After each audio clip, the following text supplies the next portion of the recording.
ఆత్మీయులైన ప్రేక్షకులకు నమస్కారం. నేను డాక్టర్ చిరుమామిళ్ళ మురళీ మనోహర్. ఈ కార్యక్రమంలో ఒక ముఖ్యమైన చాలా ప్రధానమైన విషయాన్ని మనం తెలుసుకోబోతున్నాం. చిన్నపిల్లల్లో ఈ ఎడినాయిడ్స్ పెరగటం, దీనికి సంబంధించిన సమగ్ర వివరాలు తెలుసుకుందాం. ఎడినాయిడ్స్ ఏమిటివి? తల్లిదండ్రులు తెలుసుకోవాలి. ముఖ్యంగా మన ముక్కు ఉంటుంది కదా, దీని అంతర్భాగం ఉంటుంది, ఇన్నర్ స్పేస్. ఈ ముక్కు అంతర్భాగంలో ఈ ముక్కు అంటే నాసికా మార్గం వెనక, అలాగే ఈ గొంతు నాసికల సంగమ ప్రదేశంలో, అంటే గొంతు అలాగే ముక్కు లోపల అంతర్భాగం, ఇవి రెండు కలిసేటటువంటి ప్రదేశంలో ఈ ఎడినాయిడ్స్ అనేటటువంటి ఈ లింఫ్ గ్రంథులు ఉంటాయి. ఇవి లింఫాటిక్ సిస్టమ్ ఉంటుంది కదా, లింఫ్ వ్యవస్థ, దీంట్లో అంతర్భాగం. ఇన్ఫెక్షన్స్కి వ్యతిరేకంగా పోరాడేందుకు టాన్సిల్స్ ఎలాగైతే పనిచేస్తాయో అలాగే టాన్సిల్స్ మాదిరిగా శరీరానికి ఈ ఎడినాయిడ్స్ కూడా సహాయపడతాయి. అయితే గాలిని వాహకంగా చేసుకొని కొన్ని సూక్ష్మజీవులు వ్యాపిస్తూ ఉంటాయి. అలాగే హానికరాంశాలు ఈ ముక్కు ద్వారా శరీరం లోపలికి నేరుగా ప్రవేశించే రిస్క్ ఉంటూ ఉంటుంది. ఇలాగ ఈ సూక్ష్మజీవులు ప్రవేశించకుండా, హానికరాంశాలు లోపలికి ప్రవేశించకుండా ఈ మన ముక్కు ఉంటుందే నాసిక, దీంట్లో లోపల ఉండేటువంటి రోమాలు కానీ శ్లేష్మం కానీ ఇలాంటివి ఏం చేస్తాయి, అడ్డుకుంటూ ఉంటాయి. వడపోత ద్వారా చిక్కుకున్నటువంటి ఈ హానికర అంశాలని ఈ ఎడినాయిడ్స్ ఏం చేస్తాయి, ఈ ఎడినాయిడ్స్ విడుదల చేసేటువంటి యాంటీబాడీలు అంటే ప్రతిరక్షక పదార్థాలు, అలాగే తెల్ల రక్త కణాలు, ఇవన్నీ కూడా నిర్వీర్యపరుస్తూ ఉంటాయి. అలాగే సూక్ష్మజీవులు ముక్కు లోపలికి ఎంటర్ అయినప్పుడు, హానికర అంశాలు ఎంటర్ అయినప్పుడు, అప్పుడు ఈ ఎడినాయిడ్స్ విడుదల చేసేటటువంటి యాంటీబాడీలు వాటిని నిర్వీర్యపరుస్తూ ఉంటాయి. ఇది ఎడినాయిడ్స్ చేసే పని. పాపాయి పుట్టిన తర్వాత 3 సంవత్సరాల వరకు కూడా ఈ ఎడినాయిడ్స్ ఆకారం పెద్దగా ఉంటుంది. 3 నుంచి 7 ఏళ్ల మధ్య ఇక వీటి పెరుగుదల అనేది ఆగిపోతుంది. అయితే మామూలుగా మనం నోరు తెరిచి చూసామనుకోండి, టాన్సిల్స్ కనిపిస్తాయి. అలాగే మీ పిల్లల్లో మీరు టాన్సిల్స్ చూసినట్టుగా బయట నుంచి చూసే వాళ్ళకి తేలిగ్గా ఈ ఎడినాయిడ్స్ కనిపించవు. వీటిని ప్రత్యేకమైనటువంటి సాధనం ద్వారా చూడాల్సి ఉంటుంది. వయసు వచ్చే కొద్దీ కూడా ఈ ఎడినాయిడ్స్ షింక్ అవటం మొదలు పెడతాయి, కొంచెం చూపోతూ ఉంటాయి. అయితే మళ్ళీ ఇన్ఫెక్షన్స్ దాడి చేశాయనుకోండి, అప్పుడు ఇవి మళ్ళీ ఎడినాయిడ్స్ తిరిగి పెద్దగా తయారయ్యి ఇక దానికి అనుగుణమైనటువంటి లక్షణాలు కలిగిస్తూ ఉంటాయి. సరే, మరి దీనికి సంబంధించి ఆయుర్వేద దృక్పథం ఏమిటి, ఇది తెలుసుకుందాం. ఆయుర్వేదంలో గొంతు లోపల పెరిగేటటువంటి ఈ గ్రంథుల పెరుగుదలని గళసుండిక, తుండికేరి ఇలాంటి పేర్లతో చెప్పారు. ఎడినాయిడ్స్ పెరుగుదలకి ఆయుర్వేదంలో చాలా అమోఘమైన చికిత్సలు ఉన్నాయి, నివారణ ఉపాయాలు ఉన్నాయి. అలాగే ఈ ప్రథమ చికిత్స లాంటి గృహ చికిత్సలు చాలా ఉన్నాయి. వీటన్నిటి మనం తెలుసుకోబోతున్నాం. ఇవన్నీ కూడా ఈ ఇమ్యూనిటీని పెంచుతాయి, వ్యాధి నిరోధక శక్తిని పెంచి సమస్యని శాశ్వతంగా సర్జరీ అవసరం లేకుండా అదుపులోకి తెస్తాయి. సరే, మరి ఎడినాయిడ్స్ అంటున్నాం కదా, ఎలా తెలుస్తుంది, ఎలాంటి లక్షణాల ద్వారా వీటిని తెలుసుకోవచ్చు, ఈ వివరాలు తెలుసుకుందాం. ఎడినాయిడ్స్ గ్రంథులు ఇన్ఫెక్షన్లు ప్రయాణం చేసేటువంటి మార్గంలో ఉంటాయి. ఇది మీరు జాగ్రత్తగా వినాలి. మన ఎడినాయిడ్స్ గ్రంథులు ఎక్కడుంటాయంటే ఇన్ఫెక్షన్ ప్రయాణం చేసే మార్గం అంటే ఈ నాసికా మార్గంలో ఉంటాయి చివర్లో. కాబట్టి ఇవి తరచుగా ఇన్ఫెక్షన్స్కి గురయ్యేటటువంటి అవకాశం ఉంటుంది. ఎడినాయిడ్స్ అవి అడ్డుకుంటూ ఉంటాయి కాబట్టి ఇన్ఫెక్షన్స్ని. ఇవి డిసీజ్డ్గా మారినప్పుడు, వ్యాధిగ్రస్తమైనప్పుడు కొన్ని ప్రత్యేకమైన లక్షణాలు కనిపిస్తాయి. తల్లిదండ్రులుగా మీరు ఈ లక్షణాల మీద మీకు అవగాహన ఉండాలి. ఎడినాయిడ్స్ వాచినప్పుడు ఈ నాసికా మార్గాల ద్వారా కాకుండా నోటితో గాలి పీలుస్తారు, ఇది ముఖ్యమైనటువంటి లక్షణం. అలాగే నిద్రపోయేటటువంటి టైంలో పిల్లలు గురక పెడతారు, ఇది మరొక ముఖ్యమైన లక్షణం పెద్దవాళ్ళలాగా. ఇంకా ఎడినాయిడ్స్ మరీ ఎక్కువగా పెరిగాయి అనుకోండి, అప్పుడు గాలి పీల్చుకోవడం కష్టం అవుతుంది. ఇలాగే శ్వాస పీల్చుకోవడం కష్టమై ఇంకేం జరుగుతుంది, తరచుగా ఈ నిద్ర చెడిపోతూ ఉంటుంది, పిల్లల్లో మెసులుతూ ఉంటారు. అలాగే పిల్లలు మాట్లాడేటప్పుడు గమనించగలిగితే ముక్కుతో మాట్లాడుతూ ఉంటారు. అంటే ఎలా ఉంటుంది అంటే ఈ ముక్కుని ఇలాగా వేళ్లతో గట్టిగా మూసుకొని మాట్లాడితే ఎలాంటి ధ్వని వస్తుందో, ఎడినాయిడ్స్ పెరిగిన వాళ్ళు ఆ పిల్లలు మాట్లాడితే అలాగా ముక్కుతో మాట్లాడినట్టుగా వస్తుంది ధ్వని. ముఖ్యంగా మా, నా ఇలాంటి శబ్దాలలో స్పష్టత అనేది ఉండదు. అలా ఉండకపోతే ముందు ఎడినాయిడ్స్ గురించి ఆలోచించాలి. అలాగే గాలి పీలుస్తున్నప్పుడు పిల్లలు మన పక్కన మనం ఏదన్నా స్టోరీ చదువుతున్నాం అనుకోండి, కూర్చోబెట్టుకొని వాళ్ళు గాలి పీలుస్తూ ఉంటారు కదా, ఒక బొసలాగా, ఒక పాము బొసలాగా శబ్దం వస్తూ ఉంటుంది. అలాగే చెప్పుకున్నాం కదా, ముక్కుతో కాకుండా నోటితో గాలి పీలుస్తూ ఉంటారు కాబట్టి దానికి అనుగుణంగా ఇక నోటితో గాలి పీల్చారు కదా, ముక్కు అంటే ఫిల్టర్ చేస్తూ ఉంటుంది. కానీ నోరు ఫిల్టర్ చేయడానికి ఉండదు కాబట్టి నోటితో గాలి పీలుస్తారు కాబట్టి నోరు, గొంతు ఇవన్నీ కూడా తడారిపోతూ ఉంటాయి, పెదాలు పగులుతూ ఉంటాయి, ఇవన్నీ కనిపిస్తాయి. పెదవులు ఎండిపోయి చిట్లు కనిపిస్తాయి.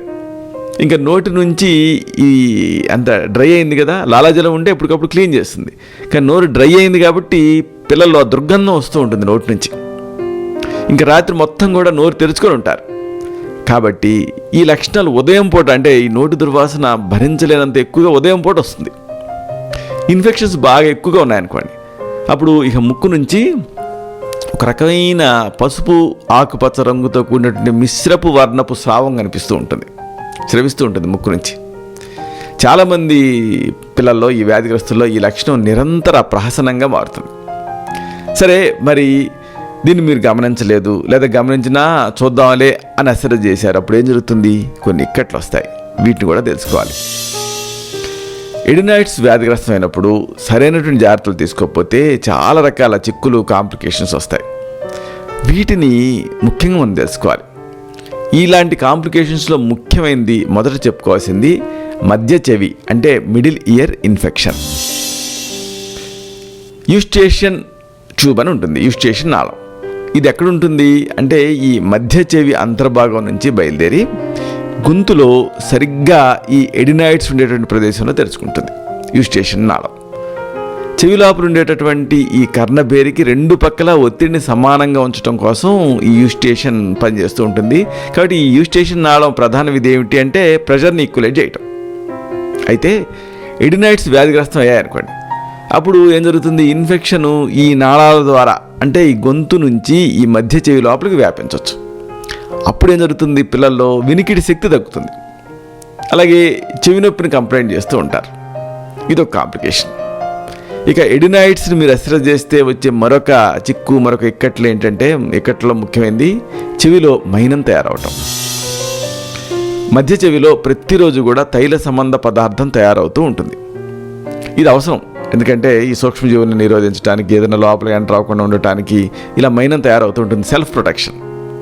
ఇది ఎప్పటికప్పుడు అలా తయారైన మైనం యూస్టేషన్ నాళం ద్వారా గొంతు లోపలికి కారిపోతూ ఉంటుంది. ఒక అద్భుతమైన మెకానిజం. అయితే ఒకవేళ ఎడినాయిడ్స్ పెరిగాయనుకోండి, అప్పుడు ఈ యూస్టేషన్ నాళాన్ని అడ్డుకున్నాయనుకోండి, పెరిగి అప్పుడు ఏం జరుగుతుంది? తైల పదార్థం జిగురులాగా తయారవుతుంది. తయారయ్యి ఎక్కడెక్కడ లోపల పెరిగిపోయి వినికిడి శక్తిని తగ్గించే అవకాశం ఉంటుంది. ఇది మరొక కాంప్లికేషన్. ఇక ఎడినాయిడ్స్ని అశ్రద్ధ చేస్తే వచ్చే మరొక కాంప్లికేషను సైనస్లు వ్యాధిగ్రస్తం అవ్వటం. మనం పిండంగా రూపుదిద్దుకునేటువంటి టైంలో తల బరువుగా ఉండకూడదు కాబట్టి తేలిగ్గా ఉంచడం కోసం సైనస్లు అని ఒక 4 జతల గాలి గదలు తయారవుతాయి మన ఫేస్లో. ఇవన్నీ కూడా ఈ నాసిక అంతర్భాగం లోపలికి తెరుచుకుంటాయి. ఒకవేళ ఎడినాయిడ్స్ పెరిగాయనుకోండి, గొంతు నాసిక సంగమ ప్రదేశాన్ని మూసివేసాయనుకోండి, అప్పుడేం జరుగుతుంది? ఇన్ఫెక్షను ఇంకా అది సైనస్ లోపలికి వ్యాపించేటువంటి రిస్క్ ఉంటుంది. వ్యాపించి ఆ సైనస్ని వ్యాధిగ్రస్తం చేసేటువంటి అవకాశం ఉంటుంది. కాబట్టి చిన్నపిల్లల్లో ఎడినాయిడ్స్ ఉన్నప్పుడు సైనస్లు కూడా వాచిపోయే రిస్క్ ఉంటుంది. మామూలుగా చిన్నపిల్లల్లో సైనసైటిస్ ఉండదు అనుకుంటారు, కానీ ఎడినాయిడ్స్ ఉంటే మాత్రం ఈ రిస్క్ ఉంటుంది. ఇక మరొక కాంప్లికేషను వాంతులు అవటం. రాత్రిపూట పిల్లలు ఏం చేస్తారు? వెల్లికిలా పడుకున్నప్పుడు ఈ వ్యాధికి గురైనటువంటి ఎడినాయిడ్స్ నుంచి ఎక్కువ మొత్తాలలో చీము, శ్లేష్మం ఇలాంటివి గొంతు ద్వారా ఈ అన్ననాళం లోపలికి ప్రవేశించే అవకాశం ఉంటుంది, ఇసోఫాగస్ లోపలికి. అలా ఎక్కువ మొత్తాల్లో జరిగిందనుకోండి, కఫం అంతా కిందకి చేరుతూ ఉందనుకోండి రాత్రి అంతా, అప్పుడు ఏం జరుగుతుంది? ఆమాశయం కల్లోలానికి గురవుతుంది, ఇరిటేట్ అవుతుంది. దాంతో మరి అది ఊరుకోదు కదా, భళ్ళున వాంతి అవుతుంది. కాబట్టి ఇలా పిల్లల్లో ఎడినాయిడ్స్ని అశ్రద్ధ చేస్తే వాంతులు కూడా అయ్యే అవకాశం ఉంటుంది. ముఖ్యంగా ఉదయం పూట వాంతులు ఎక్కువగా కనిపిస్తూ ఉంటే పిల్లల్లో మీరు ఎడినాయిడ్స్ని అనుమానించాలి. ఇక మరొక కాంప్లికేషను, పిల్లల్లో ఎడినాయిడ్స్ ఉన్నప్పుడు ఛాతీ వ్యాధులు రావచ్చు. ఎడినాయిడ్స్ వ్యాధిగ్రస్తమైనప్పుడు ఇన్ఫెక్షన్ ఏం జరుగుతుంది? నాసికా మార్గం ద్వారా ఊపిరితిత్తుల లోపలికి ప్రవేశించే రిస్క్ ఉంటుంది. అలా జరిగిందనుకోండి, అప్పుడు బ్రాంకైటిస్, న్యూమోనియా ఇలాగా ఊపిరితిత్తుల వ్యాధులు, అంటే ఇప్పటి వరకు మనం అప్పర్ రెస్పిరేటరీ ట్రాక్ట్ ఇన్ఫెక్షన్ అనుకున్నాం, దాన్ని అశ్రద్ధ చేస్తే లోయర్ రెస్పిరేటరీ ట్రాక్ట్ ఇన్ఫెక్షన్ రావచ్చు. ఇక మరొక కాంప్లికేషను బరువు, ఎత్తు వీటి పెరుగుదల నిలిచిపోవచ్చు కూడా. చిన్నపిల్లల్లో తరచుగా దీర్ఘకాలం పాటు ఎడినాయిడ్స్ వ్యాధిగ్రస్తం అవుతూ ఉంటే ఆహారం సరిగ్గా తీసుకోరు, అలాగే నలతగా ఉంటారు. ఇలాంటి కారణాలతో ఆరోగ్యంగా పెరగలేరు పిల్లలు, బరువు కూడా తగ్గిపోయే అవకాశం ఉంటుంది. ఒకసారి పెరిగే వయసులో పెరగకపోతే ఇక ఆ తర్వాత కష్టం అవుతుంది. అంటే ఇది ఇండైరెక్ట్గా గ్రోత్ని హ్యాంపర్ చేస్తుంది ఎడినాయిడ్స్ని అశ్రద్ధ చేస్తే. సరే, మరి దీనికి ఆయుర్వేద చికిత్స వ్యూహం ఎలా ఉంటుంది ఇది తెలుసుకుందాం. ఎడినాయిడ్స్ సమస్య ఎక్కువగా చిన్నపిల్లల్లో కనిపిస్తూ ఉంటుంది. చాలామంది తల్లిదండ్రులు ఎడినాయిడ్స్ సమస్య ఉన్నప్పుడు సర్జరీ గురించి ఆలోచిస్తూ ఉంటారు. ఎందుకంటే ఆ బాధ చూడలేక ఇంకా సర్జరీ చేసేస్తే పోలా అనుకుంటారు. అయితే కొన్ని పరిమిత సందర్భాల్లో తప్పితే ఈ సర్జికల్ ట్రీట్మెంట్ అనేది అవసరం ఉండదు. పైగా దానివల్ల అనవసరమైనటువంటి సర్జరీలో ఉండే అన్ని కాంప్లికేషన్స్ ఉంటాయి. కాబట్టి ముందు ఏం చేయాలంటే ఆ వ్యాధి నిరోధక శక్తిని పెంచేటువంటి ప్రయత్నం చేయాలి. ఇలాగా ఇమ్యూనిటీని పెంచడం ద్వారా ఎడినాయిడ్స్ని తగ్గించవచ్చు. దీనికి చక్కని ఆయుర్వేద చికిత్సలు ఉన్నాయి. అయితే ముందుగా ప్రథమ చికిత్సలు మీరు ప్రయత్నం చేయొచ్చు. కొన్ని చక్కని గృహ చికిత్సలు. వీటిలో మొదటి చికిత్స తెలుసుకుందాం. పట్టిక, దీన్ని ఆలం అంటారు. ఇది పటిక బెల్లంలాగా చూడటానికి తెల్లగా ఉంటుంది. దీన్ని తెచ్చి ఒక మెత్తగా చిన్న చిన్న పలుకులుగా చేసి పొడిగా చేయండి. దీన్ని ఒక పావు చెంచాడు తీసుకొని వేడి నీళ్ళల్లో ఒక కప్పు వేడి నీళ్ళ వేసి కరిగించండి. అప్పుడు మీకు ఒక సొల్యూషన్ లాగా తయారవుతుంది. దీంతో గొంతు తగిలేలాగా పిల్లల చేత పుక్కిడి పట్టించండి. కొద్దిగా పెద్ద పిల్లలు అనుకుంటే ఈ నాసిక ద్వారా పీలిపించి తర్వాత మళ్ళీ గొంతు ద్వారా వదిలేలా చేయొచ్చు. కానీ తేలిగ్గా తయారు చేయగలిగింది, మీరు తేలిగ్గా ఇవ్వగలిగింది ఏంటంటే పుక్కిడి పట్టించడం. అంటే నోటి లోపలికి తీసుకొని బాగా పుక్కిడి పట్టించాలి. అప్పుడు ఆ గొంతు వెనక ఈ నాసికా సంగమ మార్గంలో ఉంటుంది కదా, ఇది ఆ ఎడినాయిడ్స్ వాటి ఇన్ఫ్లమేషన్ తగ్గుతుంది. ఇలాంటిదే మరొక చక్కని గృహ చికిత్స తెలుసుకుందాం. త్రిఫలాలు. ఈ త్రిఫలా చూర్ణం మీకు దొరుకుతుంది మార్కెట్లో. ఈ త్రిఫలా చూర్ణాన్ని ఒక చెంచాడు తీసుకొని ఒక కప్పు నీళ్ళలో వేసి మరిగించాలి. మరిగించి కషాయం కాచి పుక్కిడి పట్టించాలి. దీంతో కూడా మంచి రిలీఫ్ ఉంటుంది. ఇలాంటిదే మరొక అద్భుతమైన గృహ చికిత్స తెలుసుకుందాం. వెల్లుల్లి మంచి యాంటీబయాటిక్గా యాంటీ ఫంగల్ కింద పనిచేస్తుంది. ఇది ఇమ్యూనిటీని పెంచుతుంది. వెల్లుల్లిని ముద్ద చేయాలి, రసం పిండాలి, కొద్దిగా వేడి చేయాలి. దీనికి తేనె కూడా కలపాలి, అంటే దాని ఉగ్రతం తగ్గించడం కోసం. ఇప్పుడు దీన్ని ఇంకు ఫిల్లర్తో ముక్కులో డ్రాప్స్ కింద వేయాలి, లేదా ఏదన్నా వాడేసినటువంటి ఐ డ్రాపర్తో కూడా వేయచ్చు. దీంతో ఈ ఎడినాయిడ్స్ తీవ్రత తగ్గుతుంది. ఇలాంటిదే మరొక మంచి గృహ చికిత్స తెలుసుకుందాం. పసుపు, మిరియాల పొడి ఈ రెండు ఒక చిటికెడు తీసుకొని వేడి నీళ్ళ కలపండి, పిల్లల చేత తాగించండి. దీంతో కూడా మంచి రిలీఫ్ ఉంటుంది, ఎడినాయిడ్స్ సమస్య తగ్గుతుంది. అయితే మొండిగా ఎడినాయిడ్స్ బాధిస్తున్నప్పుడు కొన్ని చక్కని ఆయుర్వేద ఔషధాలు ఉన్నాయి, చికిత్సా వ్యూహాలు ఉన్నాయి. కాంచనార గుగ్గులు, లఘుమాలిని వసంతరసం, తాడిసా చూర్ణం, త్రిభువన కీర్తి రసం, చంద్రప్రభావటి, శుభ్రవటి, వాసాకంఠకారి లేహ్యం, కఫకేతు రసం, తుండికేరి రస, ఇలాంటివి చక్కని మందులు. ముందు పిల్లల నాడిని చూసి తత్వాన్ని కూడా చూడాలి. కఫతత్వమా లేకపోతే ఏదన్నా వాతావరణం ఉందా, ఇలాంటివి. ఆ తర్వాత ఇతర కాంప్లికేషన్స్ ఏమైనా ఉన్నాయా, అసలు అది ఎడినాయిడ్స్ ఏనా, ఇదంతా డయాగ్నైజ్ చేసి ఈ మందుని ప్రిస్క్రైబ్ చేయాల్సి ఉంటుంది. అప్పుడు ఈ ఎడినాయిడ్స్ ఎంత తీవ్రంగా ఉన్నప్పటికీ, ఎంత ఇబ్బంది పెడుతున్నప్పటికీ సర్జరీ అవసరం సాధ్యమైనంత రాకుండా, సాధ్యమైనంత అవసరం లేకుండా మెడికల్గానే దీన్ని తగ్గించవచ్చు. అప్పుడు పిల్లలు చక్కగా పెరుగుతారు, ఆరోగ్యంగా ఉంటారు. ఇరిమేద తైలం, పంచవల్కల కషాయం, త్రిఫలా కషాయం ఇలాంటి వాటితోటి పుక్కిడి పట్టించడం, ఇవన్నీ కూడా పంచకర్మలో ఒక భాగంగా ఇవ్వాల్సి ఉంటుంది. ఇలా ఈ ఎడినాయిడ్స్ని చక్కగా జయించవచ్చు, శాశ్వతంగా జయించవచ్చు, మళ్ళీ రాకుండా నియంత్రించవచ్చు. ఇలాగా నాకు వీలైనప్పుడల్లా ఈ వీడియోల్ని అప్లోడ్ చేస్తూ ఉంటాను. ఎందుకంటే కన్సల్టేషన్ టైంలో ఏ డాక్టర్ అయినా 5 నిమిషాలు, మహా అయితే 15 నిమిషాలకి మించి కేటాయించలేడు. కానీ ఒక వ్యాధి గురించి మీకు సమగ్రంగా తెలియాలంటే, ఆ వ్యాధి మీ ఆధీనంలో ఉండాలంటే, దాన్ని జయించాలంటే ఆ వ్యాధికి సంబంధించిన పూర్తి నాలెడ్జ్ మీకు అవసరం. దానికి నేను ఎంచుకున్న విధానం ఈ వీడియోలోని సమాచారం నచ్చుతుందని మీకు అనిపిస్తే ఈ ఛానల్ని సబ్స్క్రైబ్ చేసుకోండి.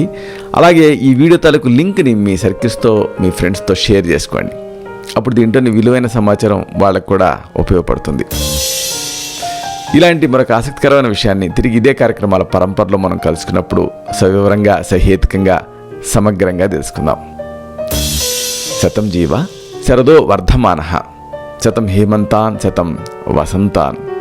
100 శరత్తులు, 100 హేమంతాలు, 100 వసంతాలు వర్ధిల్లుతూ జీవించండి. శుభం.